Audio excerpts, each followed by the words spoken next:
Good news final हुआ है। केंद्रीय कर्मचारियों का डीए 1 जनवरी से लागू होगा। मार्च में ऐलान होगा। कुल 60% पहुंचा है। अब आगे क्या बदलेगा? नमस्कार, मैं हूं आपके साथ आयुषी गुप्ता। केंद्रीय कर्मचारियों और पेंशनर्स के लिए बड़ी खबर है। दिसंबर 2025 के सीपीआई आईडब्ल्यू आंकड़े जारी होते ही महंगाई भत्ता डीए 60% के पार फाइनल हो गया है। भले ही औपचारिक ऐलान मार्च 2026 में हो, लेकिन डीए 1 जनवरी 2026 से लागू माना जाएगा और एरियल भी मिलेगा। डीए क्यों फाइनल हुआ है? क्योंकि सीपीआई आईडब्ल्यू 2016 इक्वल्स टू 100 दिसंबर 2025 में 148.2 पर स्थित रहा, जिससे 12 महीने के औसत के आधार पर डीए 60% से ऊपर निकल गया। महंगाई भत्ता किसी अनुमान से नहीं है, बल्कि एक तय फॉर्मूले से निकलता है। लेबर ब्यूरो हर महीने consumer price index for industrial workers CPIW जारी करता है। यह इंडेक्स 7वें वेतन आयोग 7 के तहत डीए तय करने का आधार है। दिसंबर 2025 का इंडेक्स 148.2 रहा, यानी नवंबर के बराबर, लेकिन क्योंकि नवंबर तक डीए 59.94% पहुंच चुका था, दिसंबर का आंकड़ा आते ही ये 60% के पार 60.35% निकल गया।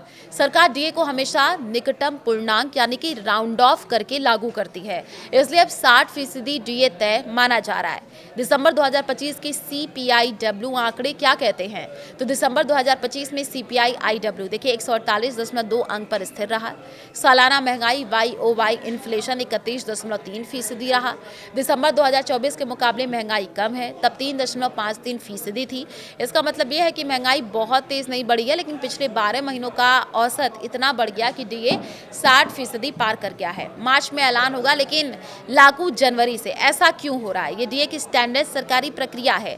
डीए हर साल 1 जनवरी और 1 जुलाई से प्रभावी होता है, लेकिन सीपीआईडब्ल्यू के आखिरी आंकड़े दिसंबर जून आने के बाद सरकार कैबिनेट में प्रस्ताव लाकर के मार्च सितंबर में ऐलान करती है, और इसलिए लागू तारीख 1 जनवरी 2026, ऐलान मार्च 2026, फायदा जनवरी फरवरी का एरियर।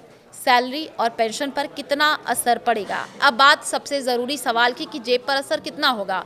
अगर किसी कर्मचारी की बेसिक सैलरी 50,000 है, 58% DA equals to 29,000, 60% DA equals to 30,000, हर महीने 1,000 ज़्यादा।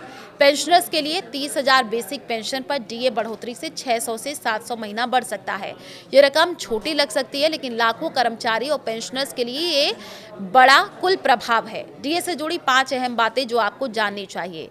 डीए सीपीआईडब्ल्यू पर आधारित होता है। दिसंबर 2025 का सीपीआईडब्ल्यू 148.2 डीए 60% फाइनल 1 जनवरी 2026 से लागू। मार्च 2026 में सरकारी ऐलान प्लस एरियल। ये डीए क्यों खास है?